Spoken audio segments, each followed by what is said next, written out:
Isaiah 2.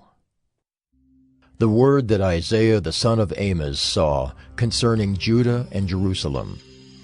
It shall come to pass in the latter days that the mountain of the house of the Lord shall be established as the highest of the mountains, and shall be lifted up above the hills, and all the nations shall flow to it.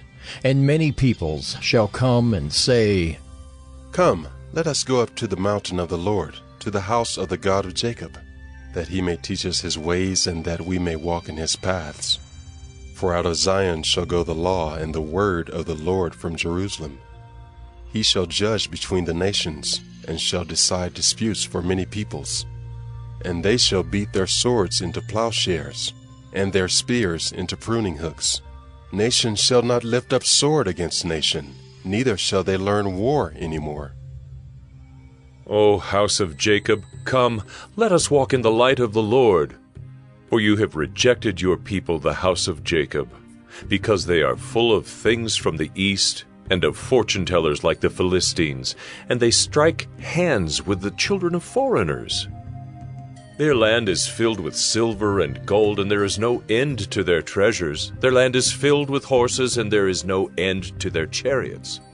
Their land is filled with idols. They bow down to the work of their hands, to what their own fingers have made. So man is humbled, and each one is brought low. Do not forgive them. Enter into the rock, and hide in the dust from before the terror of the Lord, and from the splendor of his majesty. The haughty looks of man shall be brought low, and the lofty pride of men shall be humbled, and the Lord alone will be exalted in that day. For the Lord of hosts has a day against all that is proud and lofty, against all that is lifted up, and it shall be brought low. Against all the cedars of Lebanon, lofty and lifted up, and against all the oaks of Bashan, against all the lofty mountains, and against all the uplifted hills, against every high tower, and against every fortified wall, against all the ships of Tarshish, and against all the beautiful craft. And the haughtiness of man shall be humbled, and the lofty pride of men shall be brought low. And the Lord alone will be exalted in that day, and the idols shall utterly pass away.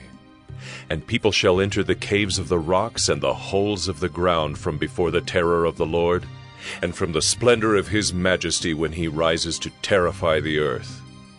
In that day mankind will cast away their idols of silver and their idols of gold, which they made for themselves to worship, to the moles and to the bats, to enter the caverns of the rocks and the clefts of the cliffs, from before the terror of the Lord, and from the splendor of his majesty when he rises to terrify the earth.